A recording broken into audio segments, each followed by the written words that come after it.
Welcome to History Teller YT, where the past comes alive. Today, we embark on a journey through one of the greatest stories in human history, the rise and fall of the Roman Empire. Rome was once the master of the known world, its legions undefeated, its laws respected, its culture unmatched. But how did such a mighty empire, an empire that built aqueducts, roads, cities, and armies that seemed eternal, collapse into ruin? Was it the endless waves of barbarian invasions? The corruption and weakness within? The influence of Christianity? Or the slow strangulation of its economy? Across this documentary, we will uncover the triumphs and tragedies, the heroes and villains, the battles and betrayals that shaped the fate of Rome. By the end, you will not only understand how Rome fell, but also why its story still matters to us today. This is more than history. It is a mirror reflecting the destiny of all great civilizations. Stay with us, because what you are about to hear will change the way you look at the past and the future. At the dawn of the 2nd century CE, the Roman Empire stood as the most formidable state the world had ever seen. Stretching from the windswept moors of northern Britain to the deserts of Arabia, and from the Atlantic shores of Hispania to the fertile valleys of the Nile, Rome commanded vast territories and diverse peoples. Roads stitched the empire together like arteries of civilization, carrying legions, merchants, and ideas across 3 continents. The city of Rome itself was adorned with marble temples, colossal amphitheaters, triumphal arches, and aqueducts that brought fresh water to a bustling metropolis of over 1 million souls. The Pax Romana, the Roman peace, ensured relative stability and prosperity for nearly 2 centuries, allowing trade and culture to flourish on an unprecedented scale. The empire's strength rested not only on its military might, but also on its administrative genius. Provincial governors, tax collectors, and magistrates enforced Roman law, while local elites were integrated into the imperial system, binding distant provinces to the heart of Rome. To outsiders, Rome appeared eternal, invincible, and destined to rule forever. Yet, within this grandeur lay seeds of decay, subtle weaknesses that would, in centuries to come, erode the foundations of this mighty colossus. Rome's power was built upon a disciplined military, a sophisticated economy, and a culture that celebrated order and hierarchy. The Roman legions were the backbone of empire, professional soldiers trained to fight in coordinated formations, equipped with standardized weapons and armor. Their reputation was legendary. A legion could march 30 kilometers in a day, build a fortified camp by night, and engage in battle at dawn. Beyond force of arms, Rome's strength derived from its taxation system, which channeled wealth from provinces into the coffers of the imperial treasury. Grain from Egypt fed the masses of Rome, while silver from Spain, gold from Dacia, and taxes from Gaul enriched the empire. The emperors, beginning with Augustus, presented themselves as guardians of Roman tradition, protectors of the gods, and champions of the people. Festivals, gladiatorial games, and free distributions of bread helped to maintain loyalty among the urban population. Roman law, codified and enforced with precision, gave citizens a sense of stability. Yet the very machinery that powered Rome was fragile. It demanded constant conquest, constant revenue, and constant loyalty. When these flows were interrupted by war, by corruption, or by rebellion, the system began to strain. Even at its height, Rome was not without its problems. The sheer size of the empire made it difficult to govern effectively. Communication, though advanced for its time, still required weeks for orders to travel from the emperor in Rome to distant governors on the Rhine or the Euphrates. Regional commanders, entrusted with large armies, sometimes held more practical power than the emperor himself. Meanwhile, the economy, though vast, was heavily dependent on slaves captured in war. As expansion slowed, the supply of cheap labor dwindled, leading to economic pressures. Social divisions widened. Senators and wealthy landowners amassed vast estates, while small farmers were pushed into debt or forced to abandon their land. In cities, the urban poor relied increasingly on state distributions, fostering a culture of dependency. Moreover, Rome's political system, once a republic of checks and balances, had long since transformed into an autocracy where succession was uncertain. Rival claimants, palace intrigues, and military coups made the transfer of power perilous. These cracks, often invisible in times of prosperity, would become glaring weaknesses when external pressures mounted. Thus, while the world marveled at Rome's glory, the empire's decline had already, in some ways, begun from within. By the 3rd century CE, the Roman Empire's vast size, once its greatest strength, became its most pressing vulnerability. The frontiers stretched thousands of kilometers, from Hadrian's Wall in northern Britain, across the Rhine and Danube rivers, through the deserts of Syria, to the rugged highlands of Armenia. Guarding these borders required enormous resources.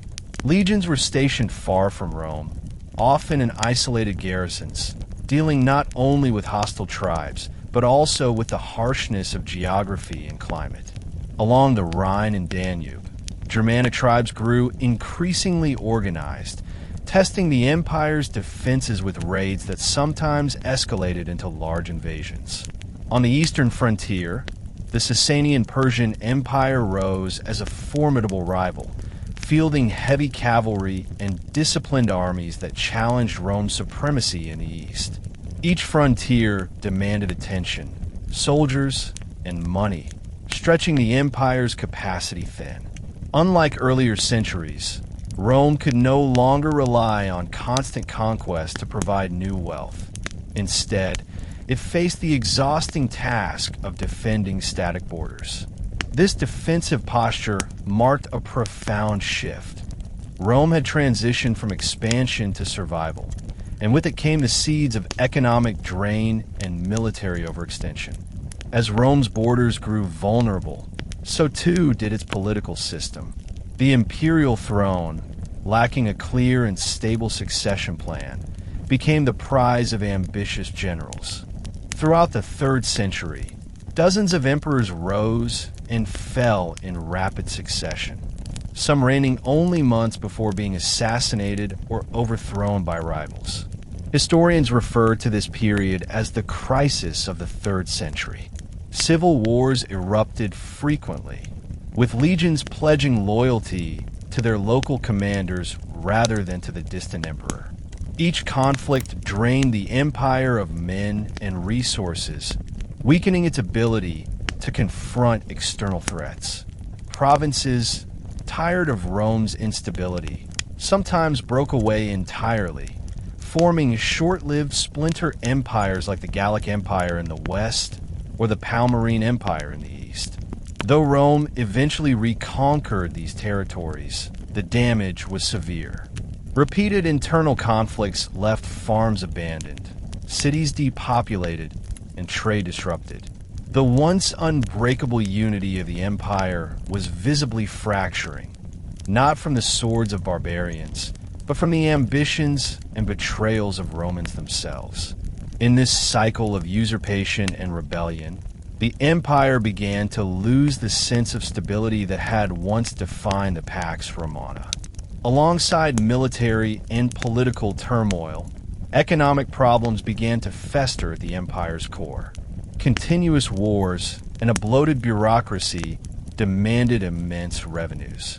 To fund these, emperors resorted to debasing the currency, reducing the silver content of coins while minting more of them. This led to rampant inflation, eroding public confidence in money itself. Prices soared, and ordinary people struggled to afford basic necessities. Trade, once the lifeblood of Rome, declined as merchants hesitated to transport goods across increasingly dangerous routes plagued by bandits and invasions. Agricultural production faltered as farms were abandoned due to conscription, raids, or oppressive taxation. Landowners consolidated estates, while peasants became increasingly tied to the soil, foreshadowing the serfdom of medieval Europe. The Roman state, desperate for revenue, imposed crushing taxes that burdened both towns and countryside. Instead of fostering prosperity, the government strangled it, and resentment simmered among the population. While emperors like Diocletian would later attempt sweeping reforms, the damage of the 3rd century crisis left long scars. The economy that had once supported Rome's grandeur was faltering, creating a fragile foundation for the empire's survival in the centuries ahead. The 3rd century CE marked one of the darkest chapters in Roman history. Between 235 and 284 CE, Rome experienced what historians call the crisis of the 3rd century. This was not a single catastrophe, but a relentless storm of crises that battered the empire from every side.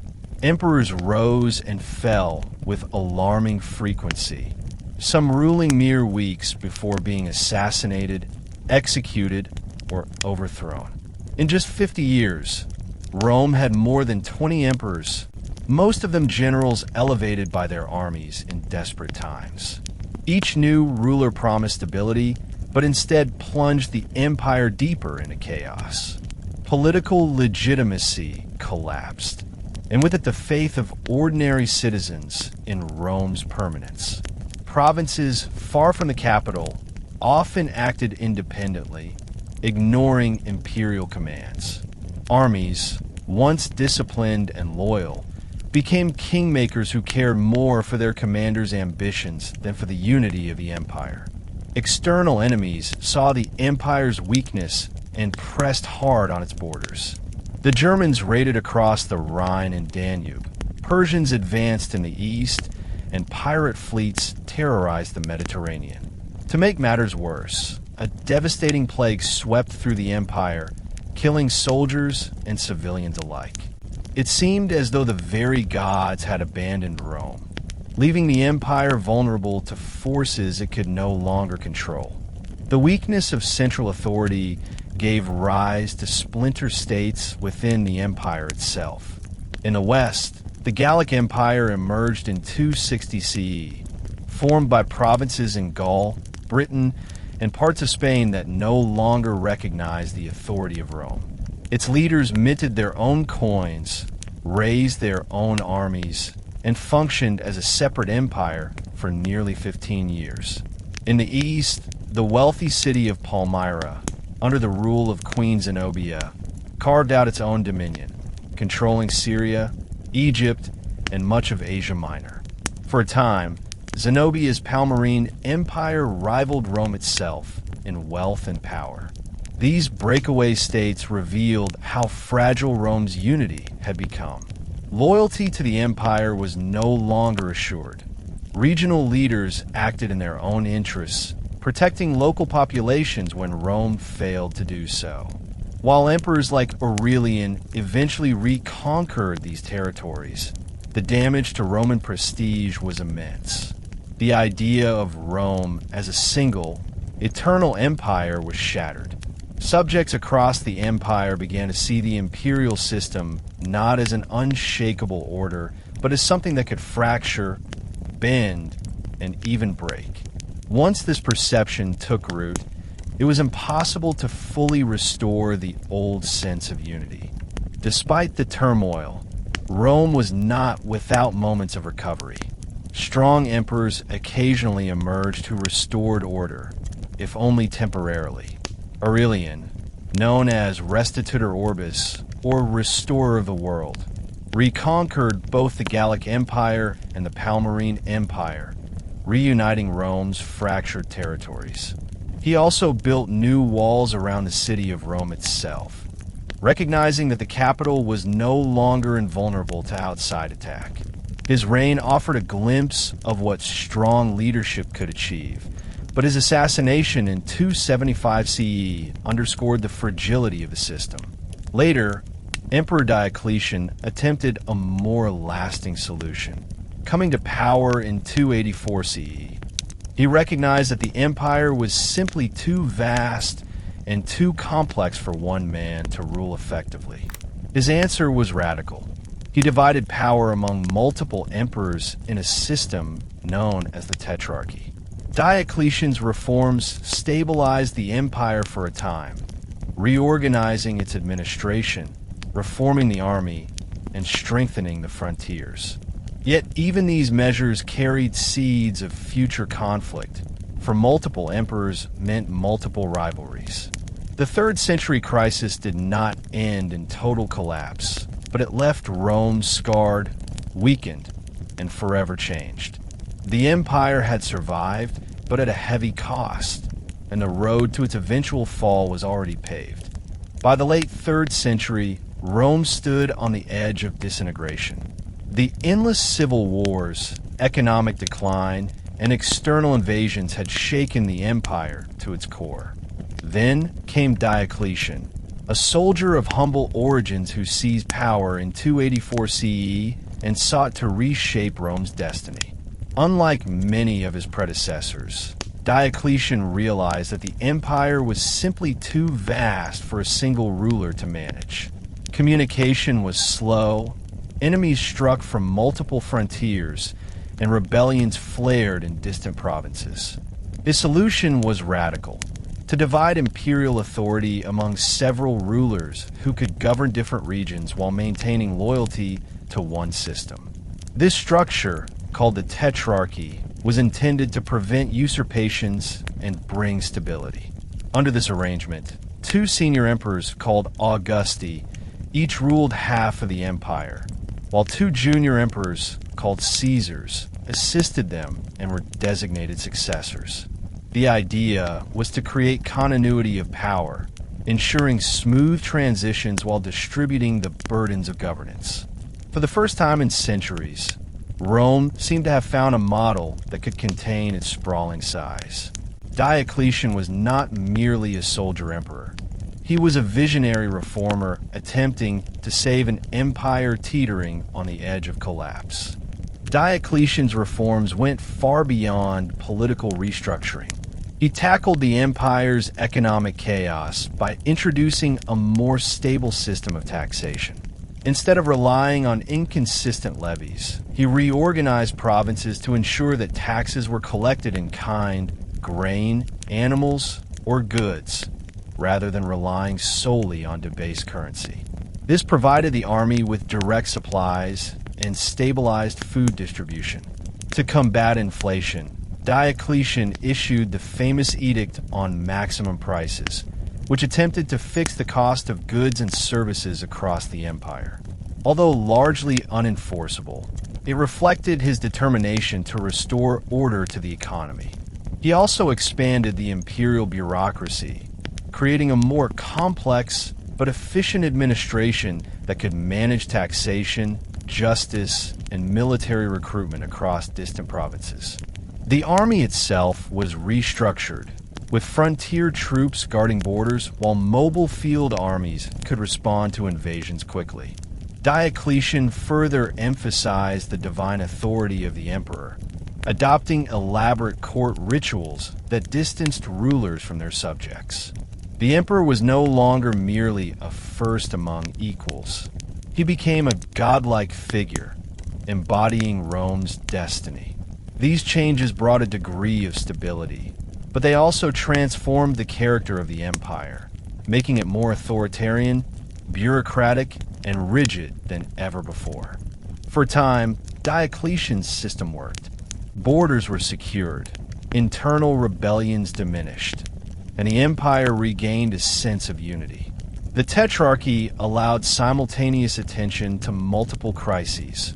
One emperor could fight the Persians while another dealt with Germanic incursions, without leaving the rest of the empire exposed. Yet the system contained fatal flaws. It depended entirely on the personal cooperation of the emperors, which was difficult to maintain in practice. Ambition and rivalry lurked beneath the surface, for each Caesar hoped to become Augustus, and each Augustus feared losing authority. The elaborate bureaucracy and military expansion, while effective in the short term, placed enormous financial strain on the empire. Tax burdens increased, fueling resentment among the population.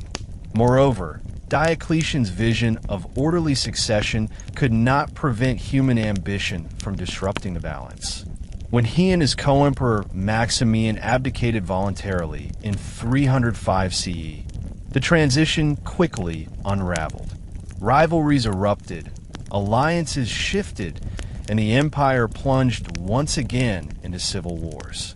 Diocletian had bought Rome time, but not salvation. His reforms showed both the possibility of renewal and the inevitability of fragmentation. The empire had been saved from immediate collapse, yet the foundations of its eventual fall remained intact, waiting for the next storm to strike. After Diocletian's abdication, the Tetrarchic system unraveled quickly. Civil wars and rivalries erupted as ambitious generals vied for control of the empire. Out of this chaos emerged one of Rome's most influential figures, Constantine the Great. Born in 272 CE, the son of Constantius, a Caesar in the West, Constantine rose through a combination of military skill, political acumen, and sheer determination. His path to power was marked by battles against rival claimants, culminating in the legendary confrontation at the Milvian Bridge in 312 CE. According to later accounts, Constantine experienced a vision before the battle, a cross of light in the sky accompanied by the words, "In this sign, conquer." Interpreting this as a divine message, he ordered his soldiers to mark their shields with the Christian symbol. Constantine triumphed, defeating his rival Maxentius and securing control of the Western Empire. This victory was not just a military triumph. It marked the beginning of a profound transformation. Constantine's embrace of Christianity, whether genuine faith or political strategy, would forever change the course of Roman history. By aligning himself with the once persecuted religion, he laid the foundation for Christianity to become the empire's spiritual backbone, a development with far-reaching consequences for Rome and for Europe as a whole. Constantine's reign brought an unprecedented shift in Rome's religious and cultural life. In 313 CE, he issued the Edict of Milan, granting tolerance to Christians and ending centuries of sporadic persecution. For the first time, Christians could openly worship, build churches, and participate in public life without fear. Constantine himself favored the church, granting it privileges, wealth, and political influence. Bishops became key advisors, and Christian clergy were exempted from certain taxes. The emperor even convened the Council of Nicaea in 325 CE, aiming to resolve theological disputes and unify the church under imperial authority. By intertwining Christianity with the machinery of the state, Constantine reshaped the empire's identity. The old pagan gods, once the guardians of Roman tradition, gradually lost their centrality, replaced by a faith that looked beyond Rome to a universal vision of salvation. This shift was both a strength and a vulnerability. On one hand, Christianity provided a unifying ideology, offering moral cohesion in a fractured empire. On the other hand, it weakened the old Roman traditions that had bound the empire together for centuries. Pagan institutions eroded, while theological disputes sometimes fueled new conflicts. Rome was no longer just a political entity. It was becoming a Christian empire, a transformation that would outlast its political structures. Constantine's most enduring legacy was the founding of a new capital, Constantinople. Located on the site of Byzantium, strategically positioned between Europe and Asia, the city was inaugurated in 330 CE as Nova Roma, the New Rome. Its location allowed control of key trade routes and provided natural defenses, making it less vulnerable than the old capital. Magnificent palaces, churches, and forums adorned the city, and its walls would protect it for centuries. By shifting the empire's center of gravity eastward, Constantine acknowledged the reality that the wealth and vitality of the empire now lay in the eastern Mediterranean. This move also signaled a psychological shift. Rome itself, once the eternal city, was no longer the unquestioned heart of the empire. Constantinople would grow into a vibrant hub of politics, commerce, and culture, eventually eclipsing the old capital. For many historians, Constantine's decision symbolized both renewal and decline. Renewal because it ensured the survival of imperial power in the East, and decline because it marked the beginning of the West's marginalization. With the empire now divided between an increasingly prosperous East and a struggling West, the seeds of future fragmentation were firmly planted. Constantine had reshaped Rome, but in doing so, he also altered the trajectory of its destiny. Although emperors before Constantine had divided responsibilities among rulers, the empire was still regarded as a single entity. After Constantine, however, the East-West split became more entrenched.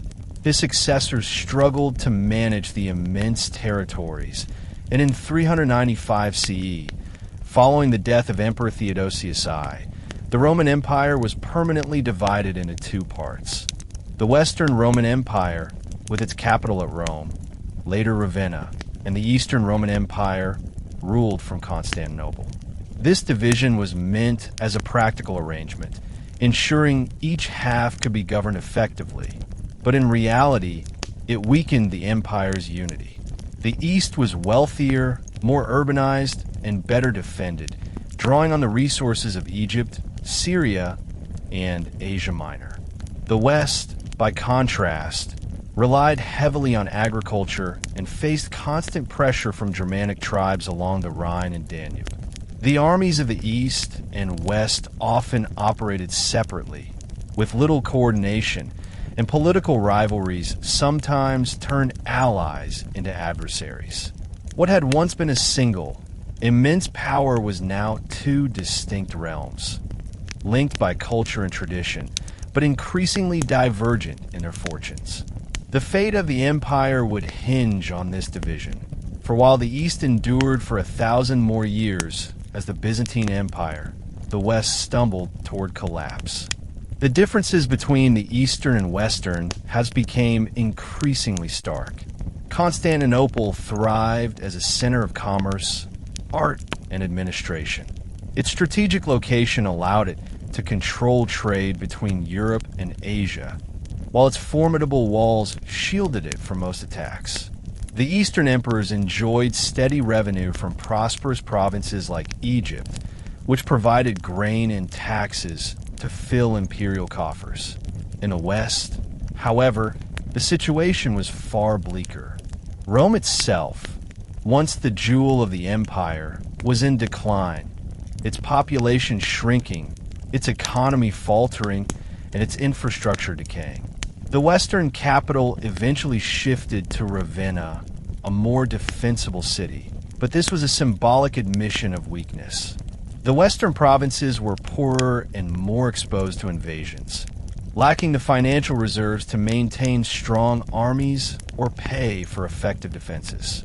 Local elites often prioritized their own wealth and estates over loyalty to the state.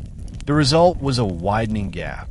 While the East consolidated power and wealth, the West staggered under the weight of economic strain, political instability, and relentless external threats. Rome's fate was no longer shared equally.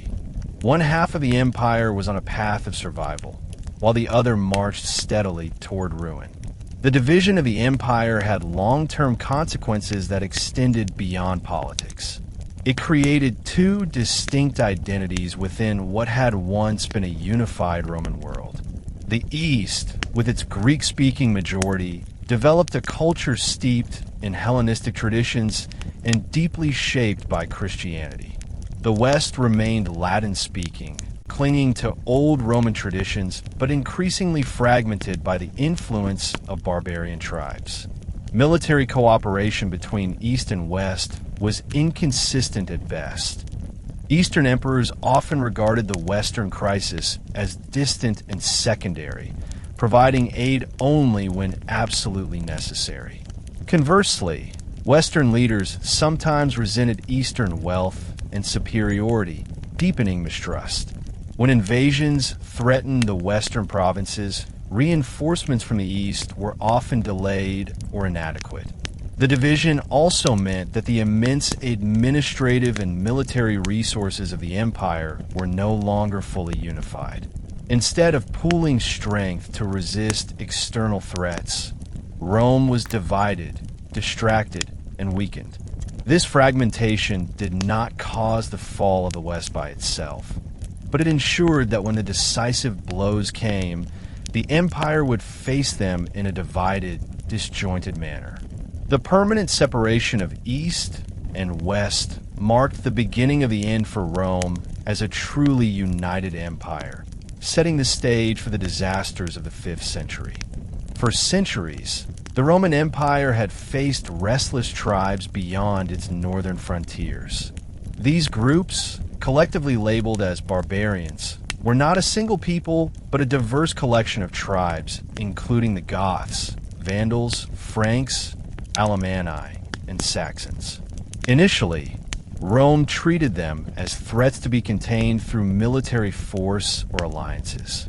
Roman generals launched punitive campaigns across the Rhine and Danube, while emperors sought to integrate some tribes as federates, alliances that provided troops in exchange for land or subsidies. Yet by the 4th century, these tribes were no longer scattered bands of warriors. They had grown more organized, forming larger confederations that could field armies capable of challenging Roman legions. Pressure from outside forces, particularly the expanding Huns in Central Asia, pushed many Germanic groups toward Roman territory in search of safety and new lands. This migration turned the frontier from a line of defense into a zone of constant movement and instability. Rome, already weakened by internal struggles, faced an unprecedented challenge. Waves of entire peoples, not just raiding parties, sought entry into the empire. This mass migration transformed the character of Rome's frontier wars and laid the foundation for the invasions that would eventually overwhelm the West. One of the most significant turning points came in 378 CE at the Battle of Adrianople. The Goths, fleeing from the Huns, had been allowed to cross the Danube into Roman territory with the expectation that they would be settled as allies. Instead, Roman officials exploited and mistreated them, demanding bribes, seizing supplies, and even selling their children into slavery. Resentment turned into open rebellion. Emperor Valens, eager for glory and unwilling to wait for reinforcements from the Western Emperor Gratian, marched against the Goths with his eastern army. Outside the city of Adrianople, Valens engaged a Gothic force that appeared weaker than it actually was. In reality, the Goths were reinforced by their cavalry at a critical moment, encircling the Roman legions. The result was a catastrophe. 2/3 of the Roman army was annihilated, and Emperor Valens himself perished on the battlefield. Adrianople was more than a military defeat. It was a psychological shock. It revealed that Rome could no longer guarantee victory over barbarian armies, and it shattered the myth of Roman invincibility. From this point onward, barbarians were not merely outsiders. They were a force that had to be reckoned with inside the empire itself, as allies, settlers, and often conquerors. After Adrianople, The relationship between Rome and the barbarian tribes changed fundamentally. No longer could Rome dictate terms unilaterally. Instead, it had to negotiate with tribes that held real power within its borders. The Goths, in particular, were settled within the empire as federates, occupying land in exchange for military service. While this arrangement provided short-term relief, it undermined Rome's sovereignty. Federate groups often acted independently, following their own leaders rather than imperial commands. The empire became a patchwork of semi-autonomous regions where barbarian chiefs wielded authority alongside Roman governors. This process blurred the line between Roman and barbarian, as Germanic leaders rose to prominence within the imperial military structure. Some, like Stilicho, a general of Vandal descent, even became protectors of emperors. Yet this integration carried a hidden cost. The Roman state grew dependent on barbarian manpower, while its own citizens increasingly avoided military service. The more Rome relied on federates, the less control it had over its own destiny. What began as a pragmatic solution to border crises slowly transformed the empire from within, eroding the cohesion that had once made it so formidable. The frontier had collapsed inward, and with it, the certainty of Rome's survival.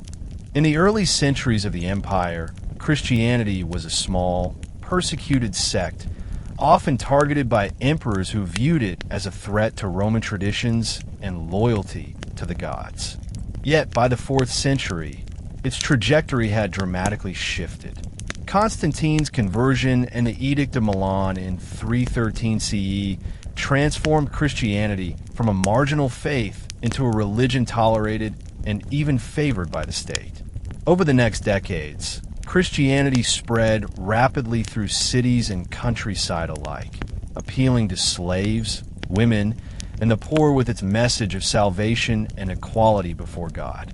Churches were built, bishops gained influence, and Christian festivals began to take their place alongside, and eventually above, pagan rituals.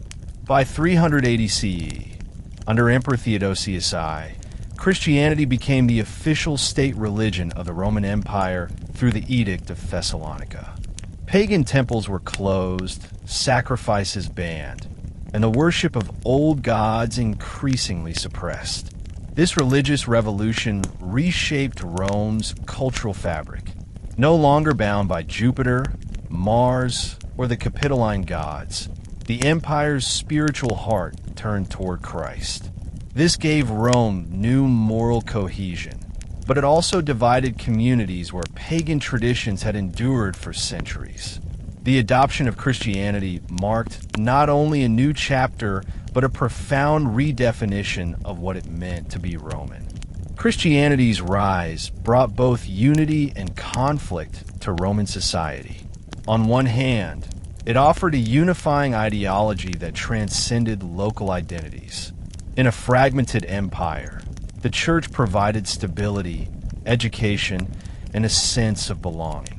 Bishops became community leaders, mediating disputes, distributing charity, and guiding moral life.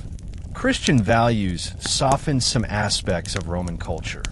Gladiatorial games declined, and the exposure of unwanted infants was condemned. On the other hand, the new religion also introduced theological disputes that spilled into politics. The empire faced bitter controversies over the nature of Christ.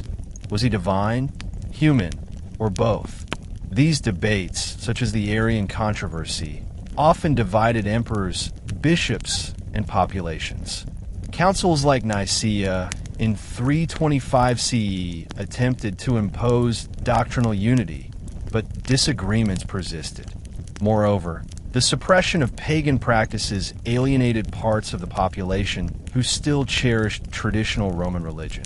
The once proud temples of Jupiter and Apollo fell silent, and with them a sense of Rome's ancient identity faded.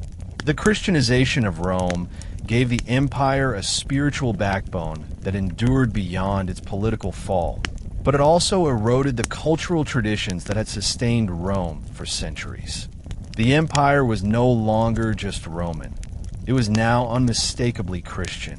As the empire weakened politically, the Christian church grew stronger.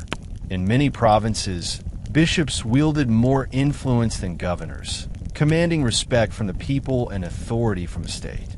The church amassed wealth through donations, imperial patronage, and its own estates.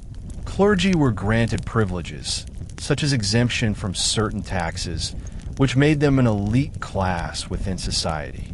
Over time, the church became a parallel institution to the state, often stepping in where imperial authority failed. When barbarian invasions shook the Western Empire, it was often the church that provided continuity, shelter, and negotiation with invaders. Figures like Ambrose of Milan and Augustine of Hippo shaped not only theology, but also political thought, laying the groundwork for medieval Europe's fusion of church and state.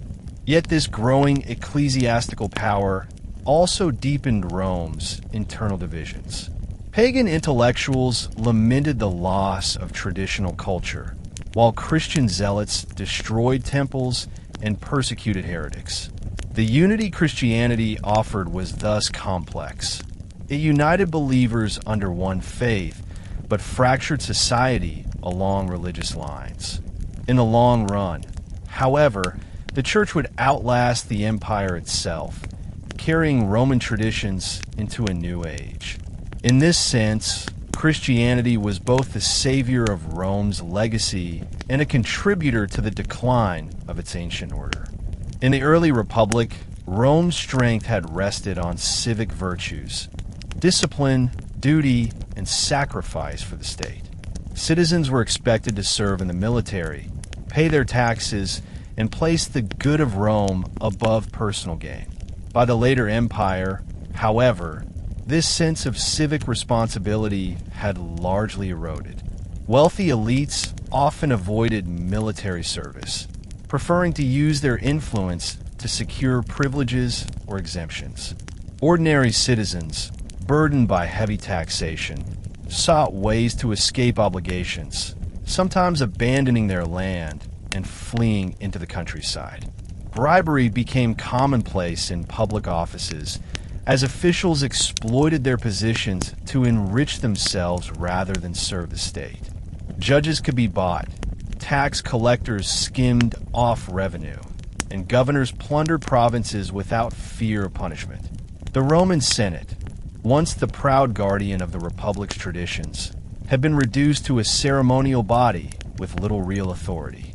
What remained of civic pride was overshadowed by personal ambition and corruption. This moral decline did not happen overnight, but over centuries it hollowed out the very qualities that had once made Rome great. When external pressures mounted, the empire no longer possessed the unity, resilience, or sense of shared duty needed to withstand them. The economic troubles of the empire fed directly into its social decay. To finance endless wars and an expanding bureaucracy, emperors imposed crushing taxes on their subjects. Landowners were required to pay levies in both coin and produce, while towns were burdened with providing recruits, supplies, and infrastructure. Yet the burden was not shared equally. Wealthy elites often evaded taxes through corruption or imperial favor, leaving the middle and lower classes to shoulder the weight. Small farmers, unable to meet obligations, were forced to sell their land to wealthy magnates, becoming tenant farmers or serfs tied to estates. This concentration of wealth in the hands of a few deepened social inequality and eroded the traditional base of Roman citizenship. In cities, the urban poor grew increasingly dependent on state handouts, while luxury and decadence flourished among the rich. The famous Roman Games, once a celebration of civic unity, became spectacles of excess designed to distract the populace from political and economic decline. bread and circuses replaced meaningful civic participation. The empire still projected an image of grandeur, but beneath the surface, society was fracturing into extremes of wealth and poverty, privilege and despair. Perhaps the most damaging consequence of corruption and inequality was the loss of a shared Roman identity. In earlier centuries, the idea of being Roman carried immense pride, binding together diverse peoples across the Mediterranean world. By the later empire, this identity was weakening. Many subjects no longer saw Rome as a protector, but as an oppressor, extracting taxes and soldiers while providing little in return. Local loyalties to tribes, families, or regional leaders often outweighed allegiance to the distant emperor. The rise of Christianity further transformed identity, shifting focus from loyalty to the state toward loyalty to the church and the promise of salvation. This shift was not entirely negative. It preserved moral order during chaotic times, but also undermined the secular unity of the empire. The state, once seen as the embodiment of Roman greatness, became one institution among many, competing for legitimacy. When barbarian tribes settled within the empire, offering protection and leadership where the state failed, many local communities accepted them without resistance. Rome's greatest strength had been its ability to integrate conquered peoples into a common civic order. Its greatest weakness in the later centuries was its inability to sustain that sense of belonging. The empire crumbled not only because of external invasions, but also because Romans themselves no longer believed fully in Rome. The Roman economy, once the engine of imperial greatness, began to shrink under the weight of multiple pressures. In earlier centuries, trade routes connected Rome to the farthest corners of the known world. Spices from India, silk from China, grain from Egypt, and wine and olive oil from the Mediterranean provinces flowed into Roman markets. Cities bustled with activity, workshops produced goods, and a vast network of roads and sea lanes tied the empire together. By the 4th and 5th centuries, however, this prosperity was faltering.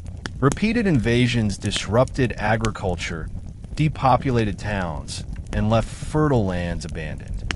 Pirates and bandits made trade routes unsafe, while declining revenues left the state unable to maintain roads, ports, and warehouses.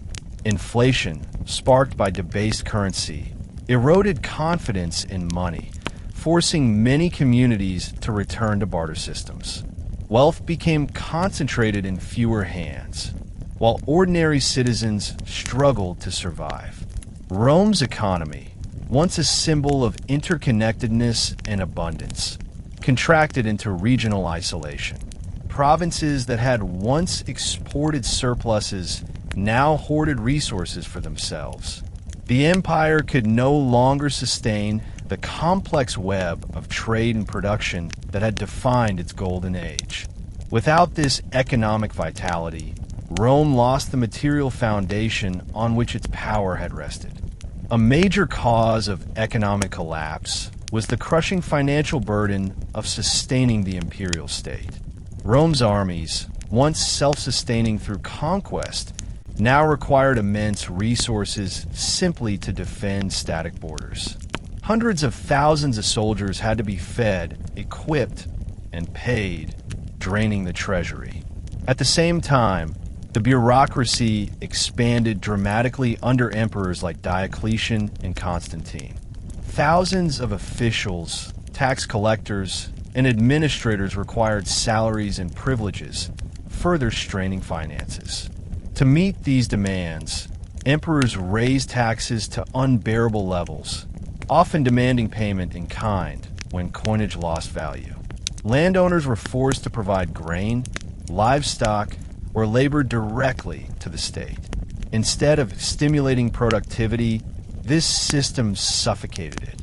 Farmers abandoned their lands to escape obligations, while urban artisans fled to rural estates for protection. The state responded with coercion, binding peasants to the soil and compelling workers to remain in their professions.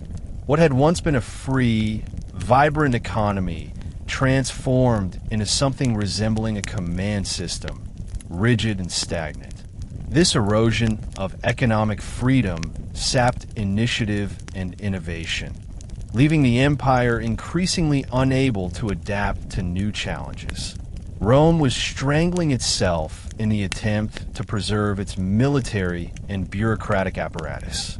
The collapse of trade and economy profoundly affected urban life, the beating heart of Roman civilization. Rome itself, once a city of over 1 million people, dwindled as famine, plagues, and insecurity drove inhabitants away. Other great cities, Antioch, Carthage, Milan, faced similar decline, their bustling marketplaces replaced by empty streets and crumbling buildings. The great amphitheaters and baths that had symbolized Roman prosperity fell into disrepair, while aqueducts and sewers were no longer maintained. The decline of urban centers marked a fundamental shift. The Roman world, once urban and cosmopolitan, became increasingly rural and localized. Aristocrats retreated to fortified villas and estates, living off the labor of tenant farmers. Local communities grew self-sufficient, but isolated, cut off from the wider networks that had once defined the empire. As cities withered, so too did the sense of shared Roman identity. Civic institutions decayed, and the spirit of public life that had once animated the empire dissolved into private survival. This hollowing of urban culture was not just an economic crisis, but a cultural one. Rome had been the empire of cities. Without them, it ceased to be the Rome of old. The decline of trade and economy was thus not merely a symptom, but a central cause of imperial collapse. The Roman legions had once been the envy of the world. For centuries, their discipline, training, and organization allowed Rome to dominate the battlefield. By the 4th and 5th centuries, however, the Roman army had changed dramatically. Recruitment of Roman citizens declined as military service became less attractive. It was dangerous, poorly paid, and required long years of hardship. Instead, the empire increasingly turned to outsiders, barbarian tribes, to fill its ranks. Germanic warriors, Huns, and other non-Romans were recruited as mercenaries or settled as federates in exchange for military service. While many fought bravely, their loyalty was often to their tribal leaders rather than to Rome itself. The professional, standardized army of earlier centuries gave way to a patchwork of units with varying training, languages, and customs. Roman commanders struggled to coordinate these diverse forces, and discipline suffered. The reliance on barbarian manpower was a double-edged sword. It provided immediate strength but undermined long-term cohesion. Rome's army, once the instrument of its expansion, had become a fragile institution, vulnerable to betrayal, disunity, and defeat.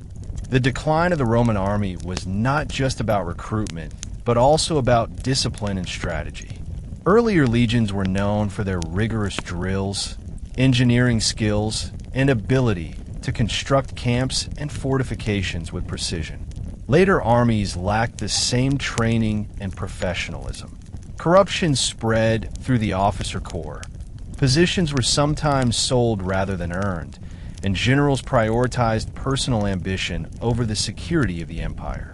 Soldiers, often poorly supplied and underpaid, turned to looting and extortion of local populations, alienating the very people they were supposed to defend. Strategic thinking also faltered.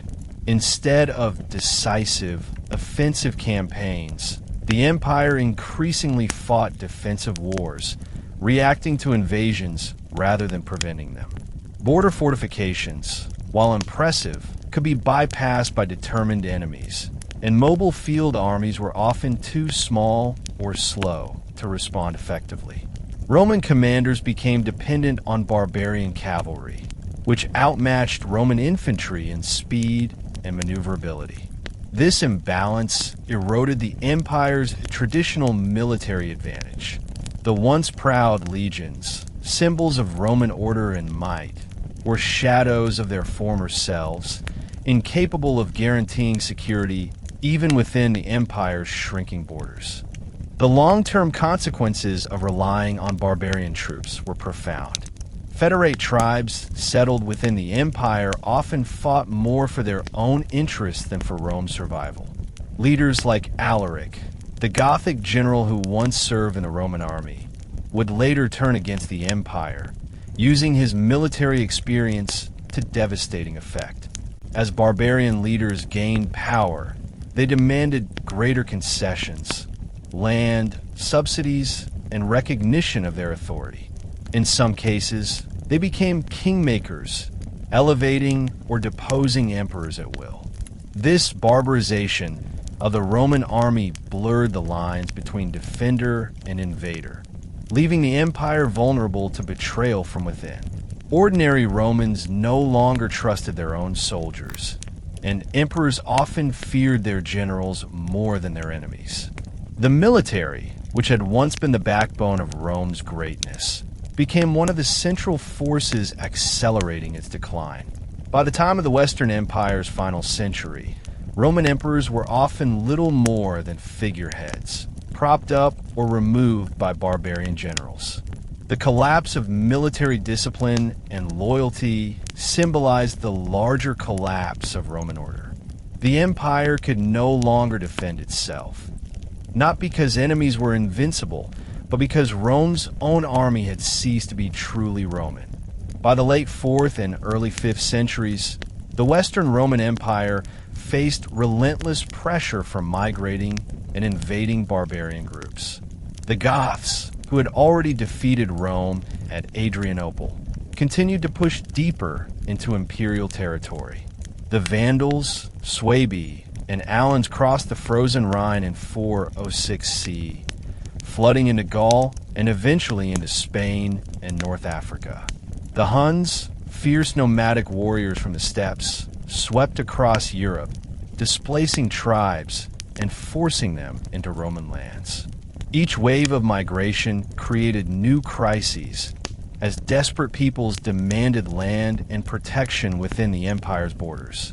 Rome's government, weakened by corruption and inefficiency, could not cope with these large-scale movements.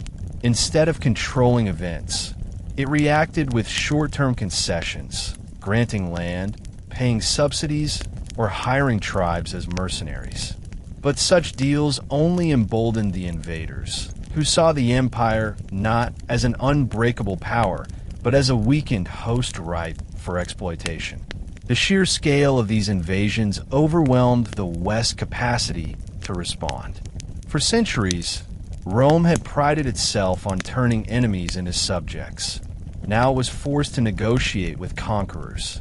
The balance of power had shifted, and the Western Empire was on the defensive everywhere. Among the most shocking moments in Rome's decline was the sack of the city itself in 410 CE by the Visigoths under their king, Alaric.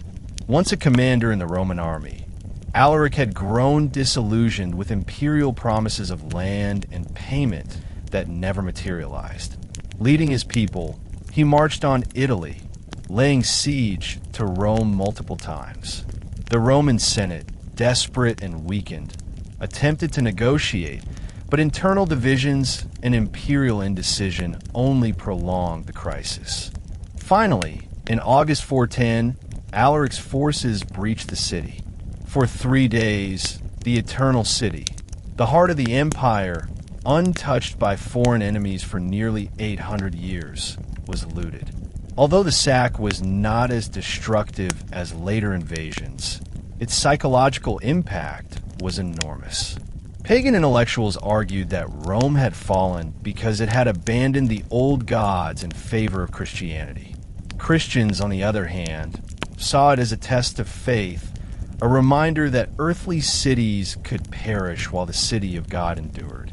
For Romans everywhere, the sack shattered the illusion of invulnerability. If Rome itself could be plundered, then no part of the empire was truly safe. The event symbolized the irreversible decline of Western power. The Visigoths were not the last to sack Rome. In 455 CE, the Vandals, led by King Genseric, launched a naval invasion from North Africa and captured the city. Unlike Alaric, Genseric's forces looted Rome for 2 full weeks, stripping treasures from temples, palaces, and homes. The Vandals seized captives, plundered gold and silver, and carried off valuable relics, including items believed to have been taken from Jerusalem centuries earlier. The sack of 455 was far more devastating, leaving the city humiliated and impoverished. It gave rise to the modern word vandalism, symbolizing wanton destruction. The Vandals' control of North Africa also dealt a crippling blow to the Western Empire. North Africa had been the breadbasket of Rome, supplying grain that fed Italy's population. With this resource lost, famine struck, further weakening the empire's ability to defend itself. The sack of 455 underscored how far Rome had fallen. Once master of the Mediterranean, it now stood vulnerable to seaborne raids from powers it had once dismissed as insignificant. Each invasion chipped away not just at Rome's resources, but at its prestige, accelerating the unraveling of Western authority. The Eternal City was no longer eternal. It was a shadow of its former self, exposed and plundered before the eyes of the world. In the late 4th century, a terrifying new force appeared on Rome's horizons, the Huns. Nomadic horsemen from the vast steppes of Central Asia, the Huns struck fear into both Romans and barbarians alike. Unlike the Germanic tribes, who sought land and settlement, the Huns thrived on plunder, tribute, and intimidation. Their style of warfare was unlike anything Rome had faced before. Lightning-fast cavalry raids, devastating use of composite bows fired with deadly accuracy from horseback, and a ferocity that left whole provinces in terror. Their arrival set off a chain reaction across Europe. Germanic tribes such as the Goths, Vandals, and Burgundians fled before them, pressing into Roman territory and destabilizing already fragile frontiers. For the Romans, the Huns were a nightmare, not only because of their direct attacks, but also because they drove other tribes into imperial lands, multiplying crises. The empire struggled to adapt to this new threat. Rome could sometimes buy peace by paying enormous tributes of gold, but this drained the treasury and emboldened the Huns further. Their sudden raids exposed the empire's vulnerability, and their very presence transformed the map of Europe. Where once Rome had been the aggressor, it was now on the defensive, trying desperately to survive the storm unleashed by these nomadic conquerors. The Huns reached their peak under the leadership of Attila, who became their sole ruler in 434 CE. Known to history as the Scourge of God, Attila commanded both fear and grudging respect. Unlike previous Hun leaders, he unified the tribes under a single banner, creating a formidable empire that stretched from the Danube to the steppes of Central Asia. Attila was a master of both war and diplomacy. He extracted tribute from the Eastern Roman Empire, threatening Constantinople itself, until vast sums of gold were delivered to keep him at bay. Turning westward, he invaded Gaul and Italy, devastating cities and leaving destruction in his wake. His armies were not just Hun warriors, but also contingents of Germanic allies coerced or enticed into service. In 451 CE, Attila invaded Gaul, but was met by a combined Roman and Visigothic force at the Battle of the Catalonian Plains. The battle was one of the bloodiest of the ancient world, and though inconclusive, it halted Attila's advance into Western Europe. The fact that Rome needed the help of the Visigoths former enemies. To resist him revealed how far the empire's power had diminished. Attila's campaigns burned fear into the Roman imagination, symbolizing the empire's helplessness before the tide of barbarian invasion. In 452 CE, Attila invaded Italy, ravaging its northern provinces and threatening Rome itself. According to legend, Pope Leo I met Attila and persuaded him to withdraw, though famine, disease, and logistical difficulties likely played just as important a role. Attila's death in 453 CE, under mysterious circumstances, marked the beginning of the end for Hun dominance. Without his leadership, the Hun Confederation fractured, defeated shortly after at the Battle of Nideo by a coalition of Germanic tribes. Yet the damage had already been done. The Huns had destabilized Europe, pushing Germanic peoples deeper into Roman territory, accelerating the collapse of the Western Empire.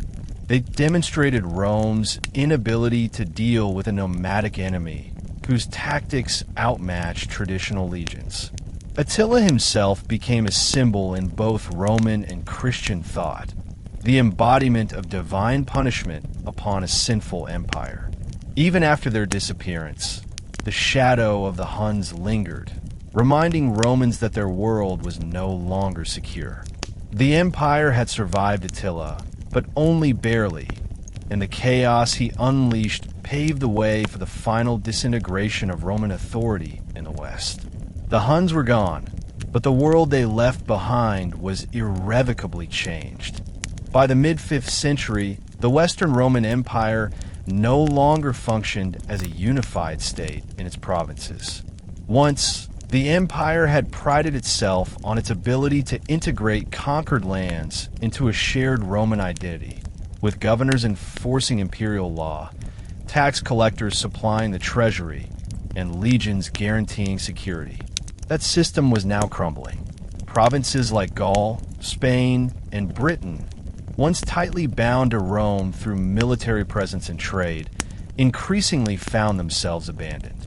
Britain, for instance, had been left to fend for itself after Roman legions were withdrawn around 410 CE. Without imperial defense, local elites and church leaders attempted to govern, while Saxon raiders and local warlords carved out territories.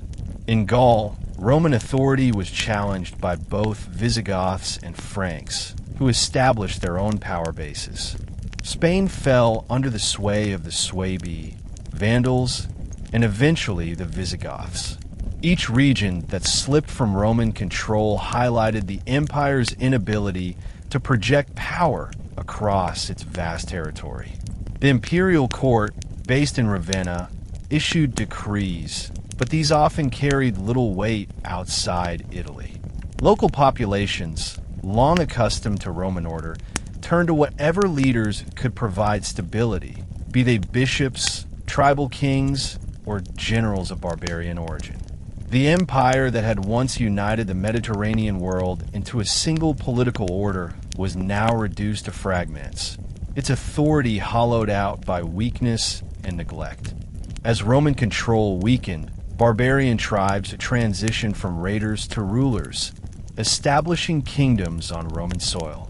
The Visigoths, who had once plundered Rome under Alaric, settled in southern Gaul and later expanded into Spain, creating a durable Visigothic kingdom. The Vandals, after their sack of Rome in 455, consolidated their power in North Africa, seizing Carthage and dominating Mediterranean trade routes with their fleet. The Burgundians established themselves in eastern Gaul, while the Franks, under ambitious leaders like Clovis, began building the foundations of a powerful realm in northern Gaul. These new kingdoms often retained elements of Roman administration, adopting Latin language, Roman law, and even Christianity, but their allegiance to the emperor was increasingly symbolic. Instead of being subjects of Rome, they were independent powers negotiating on equal or superior terms. This marked a profound transformation. The barbarians were no longer outsiders, but rulers, shaping the destiny of lands that had once been the empire's backbone. For many inhabitants, the transition from Roman to barbarian rule was less shocking than expected. As long as stability, food, and protection were provided, loyalty shifted pragmatically. The Roman Empire, once a singular force of integration, now fragmented into a mosaic of kingdoms that foreshadowed the medieval world. Even Italy, the heartland of the empire, could not escape the erosion of Roman authority.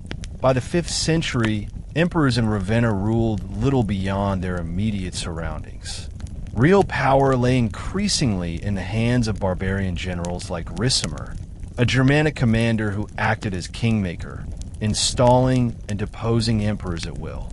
The Senate of Rome still existed, but it was a shadow of its former self, more a municipal council than a governing body of empire. The city of Rome, once the majestic center of power, had been sacked twice and suffered depopulation, famine, and disease. Infrastructure crumbled, aqueducts fell into disrepair, and the once great Colosseum was used more for shelter than spectacle. The emperor's writ barely extended beyond Italy's borders, and even within Italy, local bishops often wielded more influence than imperial officials. The Pope emerged as a mediator between populations and invading forces, as seen in Pope Leo's legendary encounter with Attila. The last vestiges of imperial dignity clung to ceremony and tradition, but the reality was stark. The empire's authority was collapsing not only in the provinces, but in its very homeland.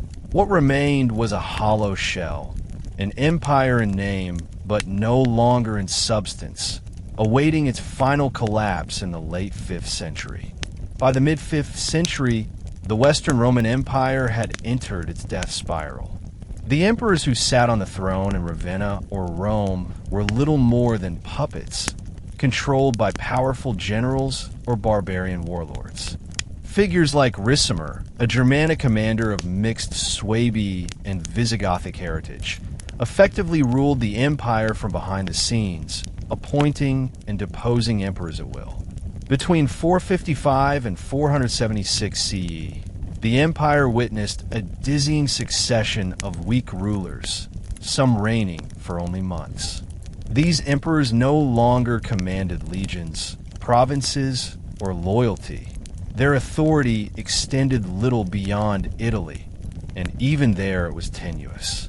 The provinces had slipped away into the hands of barbarian kings, who paid no heed to decrees from Ravenna. The Senate, once the guardian of Roman tradition, lacked real power, clinging only to its ceremonial dignity. For ordinary Romans, the emperor was no longer the embodiment of order and strength, but a powerless figurehead, irrelevant in daily struggles for survival. This collapse of central authority symbolized the empire's deeper weakness, the loss of legitimacy. When the rulers of Rome ceased to command respect, the very idea of Rome as an eternal, unifying power was fatally undermined. The empire's political heart had hollowed out, leaving only empty ritual and fragile pride.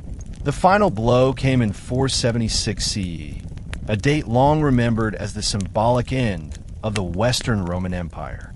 The last emperor, Romulus Augustulus, was a boy placed on the throne by his father, the general Orestes. His very name was symbolic, Romulus, echoing the mythical founder of Rome, and Augustus, recalling its first emperor, but he lacked power or respect.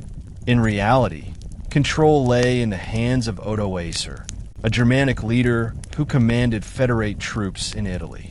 When Orestes refused to grant land to Odoacer's soldiers, mutiny erupted.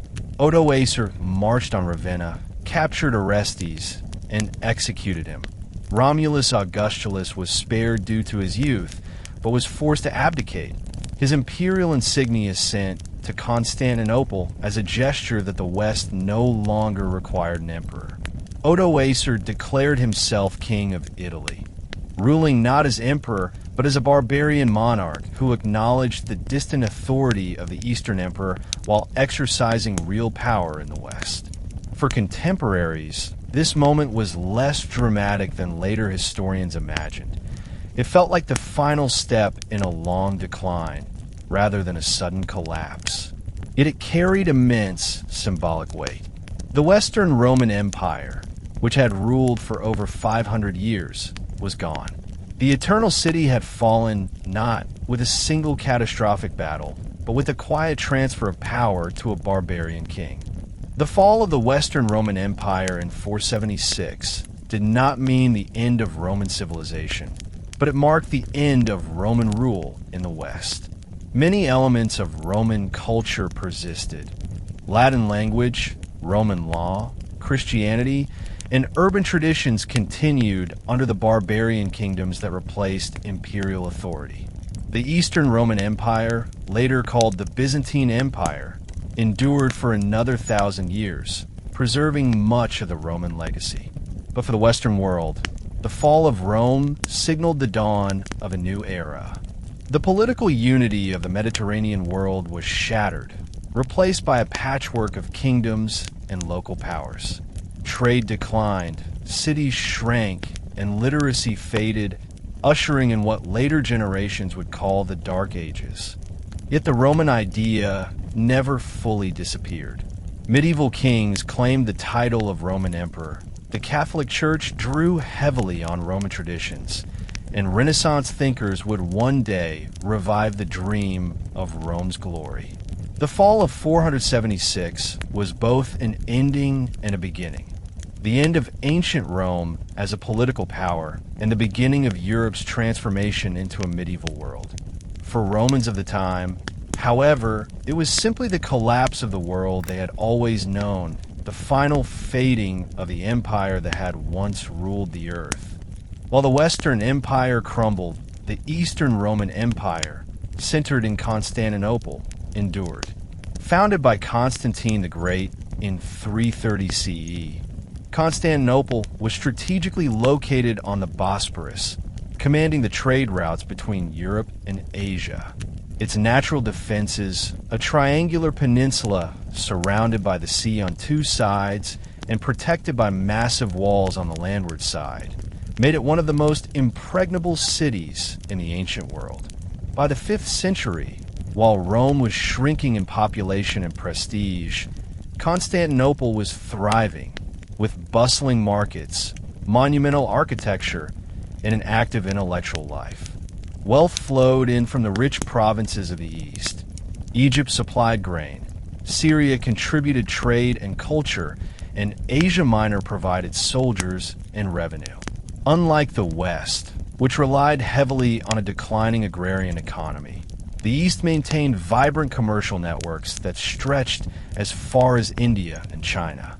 Constantinople became a hub of silk, spices, and precious metals, ensuring a steady stream of wealth to fund armies, fortifications, and imperial pomp. The city's great churches, forums, and palaces symbolized its power. When the Western Empire collapsed in 476, Constantinople did not mourn. It simply carried on as the new center of Roman civilization, proving that while Rome itself had fallen, Rome's spirit lived on in the East. One of the key reasons the Eastern Empire survived, while the West perished, was its more efficient administration and stronger defenses. The Eastern emperors had inherited Diocletian's reforms, but they managed them with greater discipline. Taxation was rigorous but effective, ensuring that the imperial treasury remained solvent. The civil service was professional, and corruption, though present, was less crippling than in the West. The Eastern army was smaller than the massive legions of old, but it was more flexible, relying on cavalry and specialized units capable of countering both nomadic horsemen and traditional infantry. Most importantly, the empire invested heavily in fortifications. Constantinople's Theodosian walls, completed in the 5th century, were a marvel of engineering. a double line of stone walls reinforced by towers and moats, stretching for miles. These defenses repelled countless sieges, including assaults by Huns, Persians, and later Arabs. Unlike the Western emperors, who often had to abandon cities to invaders, the Eastern emperors could protect their capital, ensuring continuity of government even in times of crisis. Diplomacy was another crucial tool. The Byzantine emperors skillfully used bribes, marriages, and treaties to manage enemies, often playing one barbarian tribe against another. This combination of wealth, strategy, and diplomacy allowed the East to withstand pressures that shattered the West. The survival of the Eastern Empire was not just political, but cultural. While the Western Empire dissolved into barbarian kingdoms, the East cultivated a new identity that blended Roman traditions with Greek culture and Christian faith. Latin remained the language of administration for centuries, but Greek increasingly became the common tongue, reflecting the population's heritage. The emperors still called themselves Augustus and saw themselves as the heirs of Rome, but they also embraced Christianity as the core of their legitimacy. The church in Constantinople was closely tied to imperial authority, reinforcing a sense of divine sanction for the emperor's rule. This synthesis created a distinct civilization that modern historians call Byzantine, though its people saw themselves simply as Romans. Intellectual life flourished. Scholars preserved classical texts. Theologians debated the nature of Christ, and artists created mosaics and icons that defined Christian art for centuries.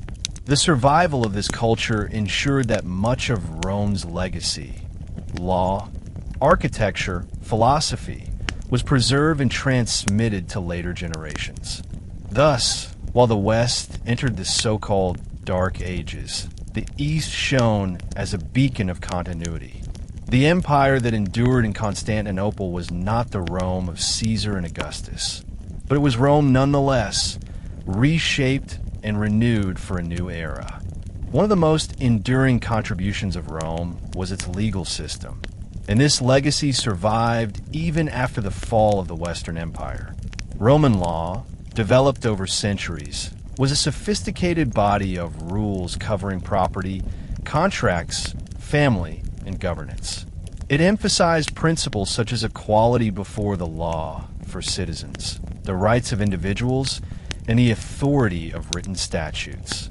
When the Western Empire collapsed, barbarian rulers often lacked their own codified systems, and so they adopted Roman law to govern their subjects.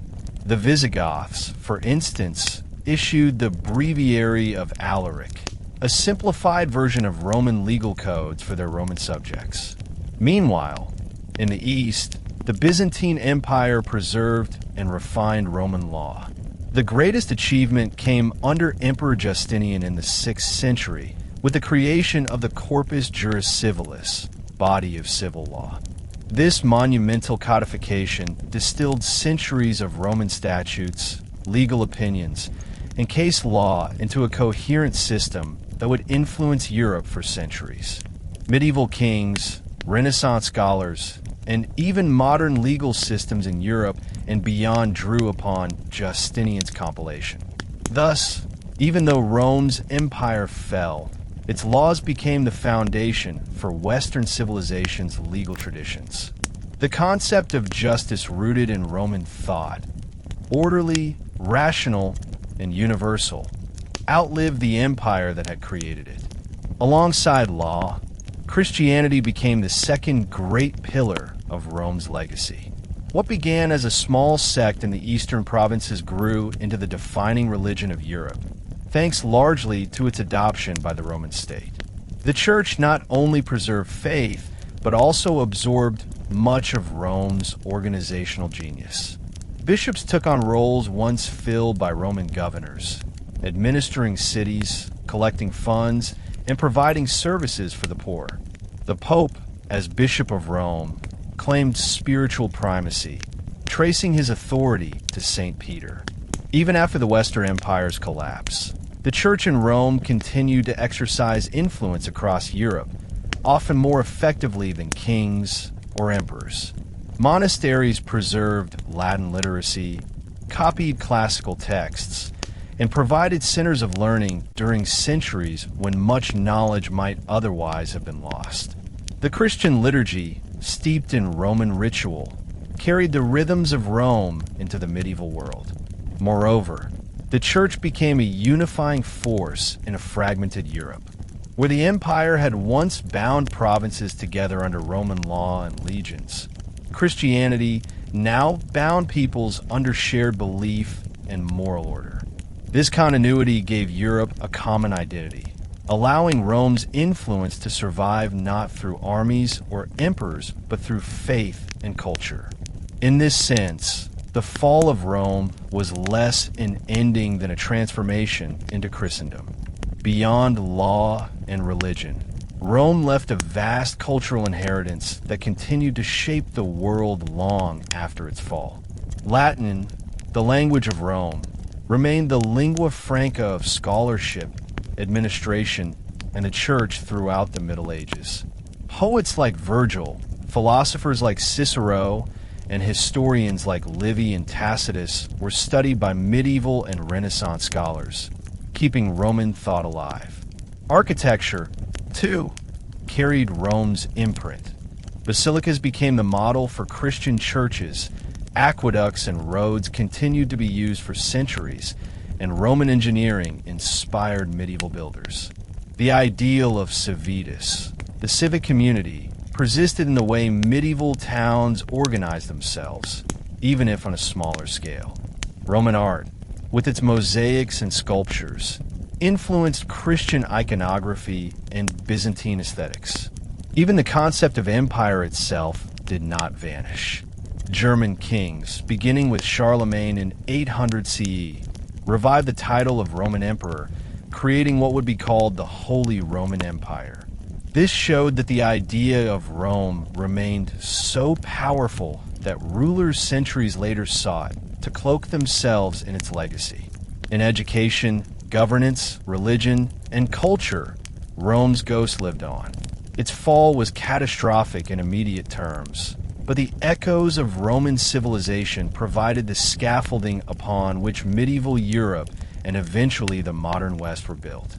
For centuries, the most straightforward explanation for Rome's collapse has been the invasions of barbarian tribes. From the Goths and Vandals to the Franks, Burgundians, and finally the Ostrogoths, wave after wave of outsiders poured into Roman territory, carving away provinces until the empire's western half could no longer function. The sack of Rome in 410 by Alaric and again in 455 by the Vandals seemed like irrefutable evidence that foreign enemies were the decisive cause of the empire's fall. Historians of the time, such as the monk Orosius and later writers like Edward Gibbon, emphasize the destructive power of these invasions, portraying the barbarians as the hammer that smashed a once mighty civilization. In this view, the fall of Rome was a military catastrophe, a once invincible army hollowed out by corruption and over-reliance on mercenaries was unable to repel determined enemies. The Huns under Attila, the Visigoths under Alaric, and the Vandals under Genseric are seen as the protagonists of Rome's destruction, while weak emperors and disloyal generals bear the blame for failing to stop them. This perspective captures the dramatic imagery of collapse, burning cities, looted treasuries, broken legions, and it resonates with the idea that external enemies toppled the world's greatest power. Yet this explanation, while compelling, risks oversimplifying the deeper structural weaknesses that made those invasions possible and so devastating. Another school of thought emphasizes Rome's internal decay as the real cause of its downfall. According to this view, the empire had been rotting from within long before the barbarian invasions reached their peak. Political corruption undermined trust in government as emperors rose and fell through assassination, intrigue, or military coups. The Senate, once a vital institution, became a powerless relic.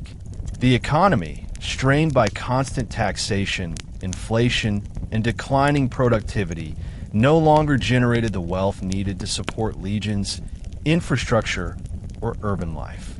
Heavy tax burdens fell disproportionately on peasants and small landowners, who abandoned their farms, leading to rural depopulation.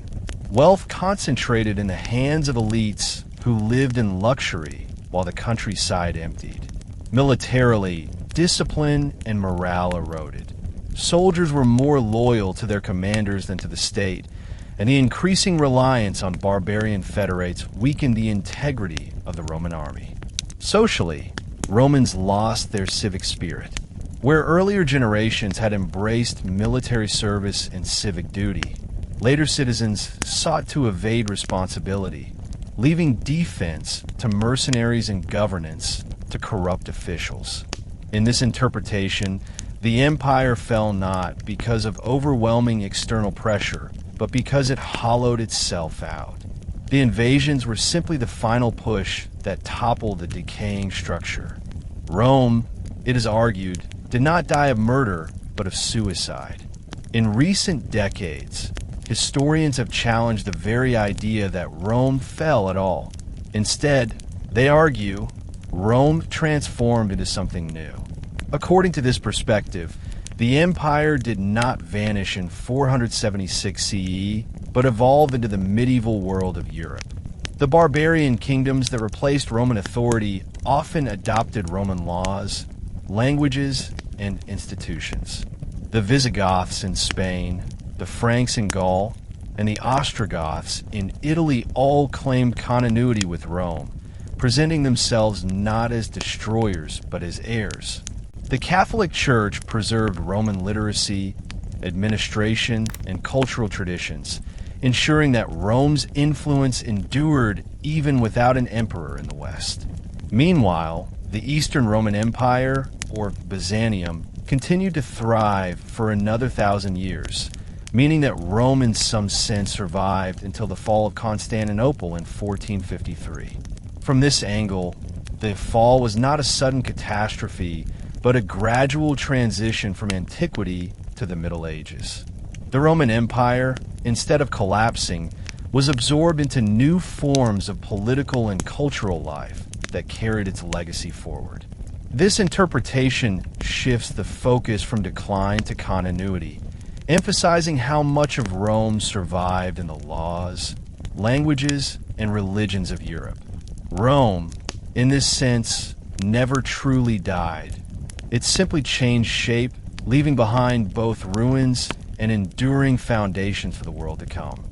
The story of Rome's collapse has long been treated not only as a historical event, but also as a moral lesson about the dangers of unchecked power, corruption, and complacency. Ancient Roman writers themselves worried that the empire's greatness had bred weakness. Sallust, writing in the 1st century BCE, warned that luxury and greed were eroding the virtues that had made Rome strong.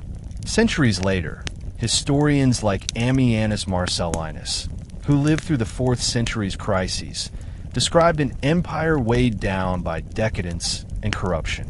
Modern thinkers have echoed these concerns. Edward Gibbon, in his monumental The History of the Decline and Fall of the Roman Empire, argued that the decline of Rome was the natural and inevitable effect of a moderate greatness.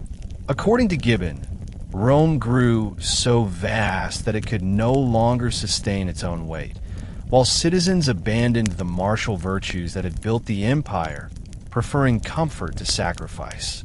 Corruption among officials hollowed out the government, leaving it unable to respond effectively to threats.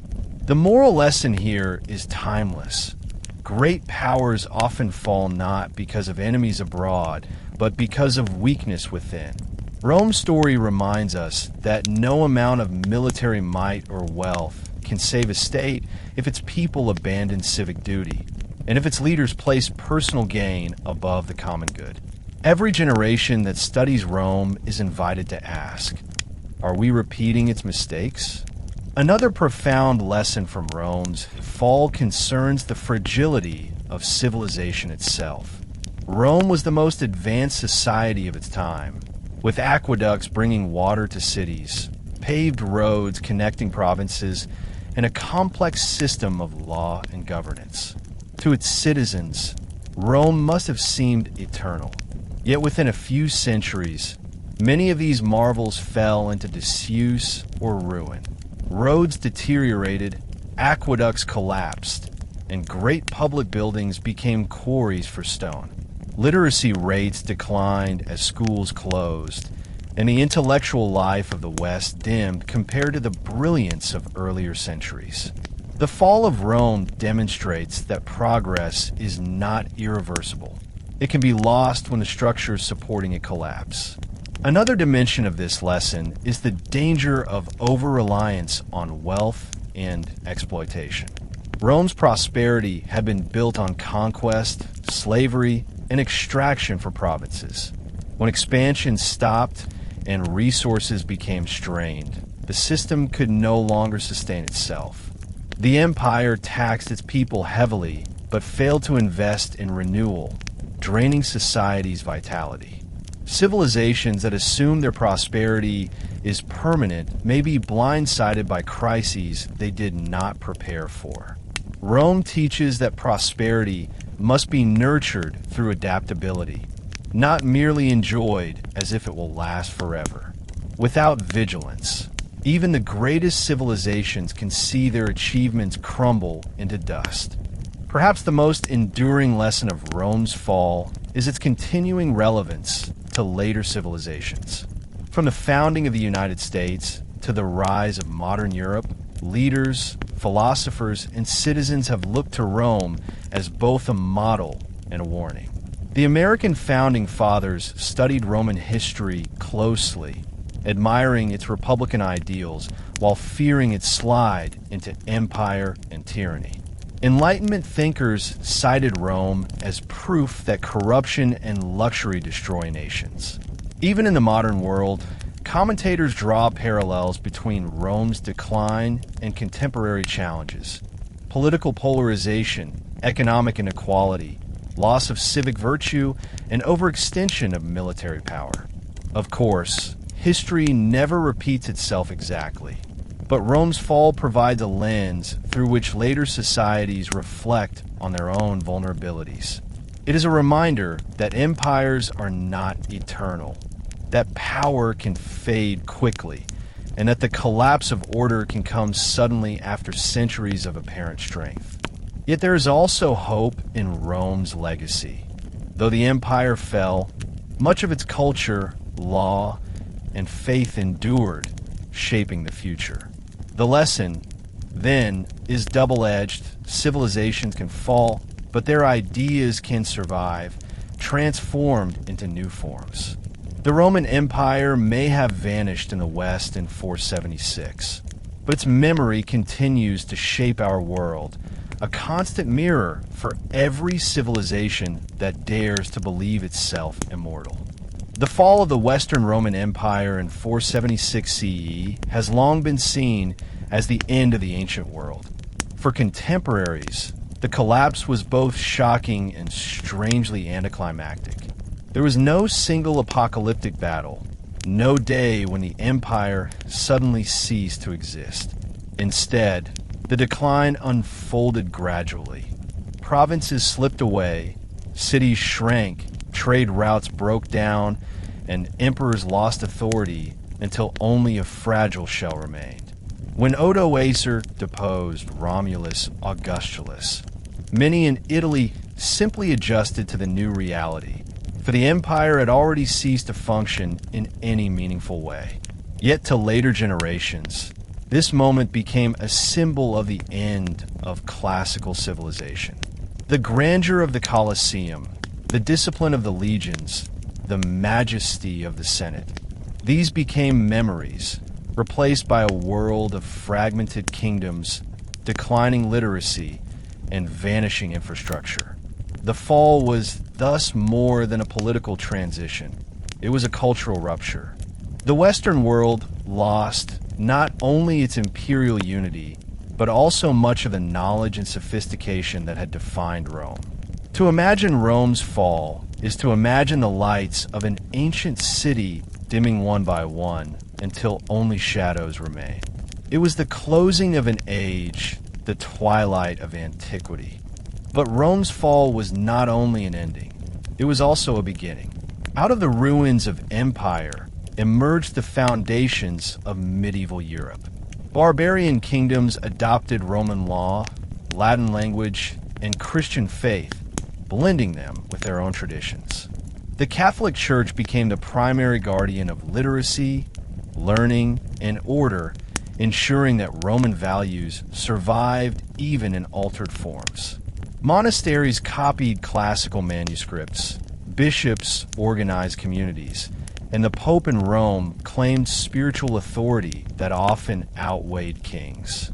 Meanwhile, the Byzantine Empire in the East carried on Rome's legacy with vigor, preserving its laws, art, and scholarship. Far from vanishing, Rome lived on in new guises. The dream of Rome haunted the imagination of medieval rulers. Charlemagne revived the imperial title in 800 CE. The Holy Roman Empire claimed descent from the Caesars. In Renaissance, Italy gloried in its Roman past as it rediscovered classical texts. Even the modern world continues to echo with Rome's influence.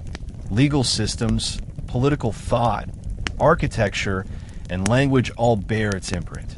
In this sense, the fall was not a disappearance, but a transformation. Rome did not die. It evolved, its spirit woven into the DNA of Western civilization. The empire was gone, but Rome remained eternal in memory and legacy. The story of Rome's fall continues to resonate because it forces us to confront the fragility of power and the impermanence of civilizations. For over 1,000 years, Rome had seemed invincible, its legions unmatched, its culture unrivaled. Yet within a few generations, it collapsed in the West, undone by a mix of external pressures and internal weaknesses. This history challenges the assumption that any nation or empire is eternal. It reminds us that wealth, technology, and power can vanish if civic virtue erodes, if corruption spreads, if inequality grows, or if leaders fail to adapt. At the same time, Rome's story also offers hope. Though its empire fell, its achievements endured, shaping the world that followed. The lesson is therefore not one of despair, but of humility and resilience. No empire lasts forever, but ideas, laws, and culture can outlive political collapse. For us today, studying Rome is not only about understanding the past, but also about reflecting on our present. Are we repeating Rome's mistakes? Are we prepared to preserve our achievements for the future? The fall of Rome is a mirror held up to every age, including our own. And in that mirror we see both a warning and an inspiration. The warning that no power is permanent, and the inspiration that greatness can live on through legacy, even after empire itself has crumbled. And so, the story of Rome reaches its end. We have traveled through centuries of power and decline, witnessing the glory of the legions, the grandeur of emperors, the rise of Christianity, the corruption of politics, the collapse of economy, the shock of invasions, and finally the day when a boy emperor laid down his crown before a barbarian king. But Rome did not vanish. Its laws, its faith, its culture, and its ideas lived on, shaping the very foundations of the world we know today. The moral of Rome's story is clear. No empire, no matter how great, is eternal. Strength fades when unity is lost. Wealth means nothing without virtue, and power crumbles when it forgets the people it serves. Yet from Rome's ashes grew new worlds, carrying its legacy into the Middle Ages, the Renaissance, and even into our modern lives. If you listen today, you have heard Not only a tale of decline, but also a lesson for every age, including ours. Thank you for joining me here on History Teller YT. If this journey moved you, stay with us for the next one, because history never ends. It only waits for us to tell its stories again.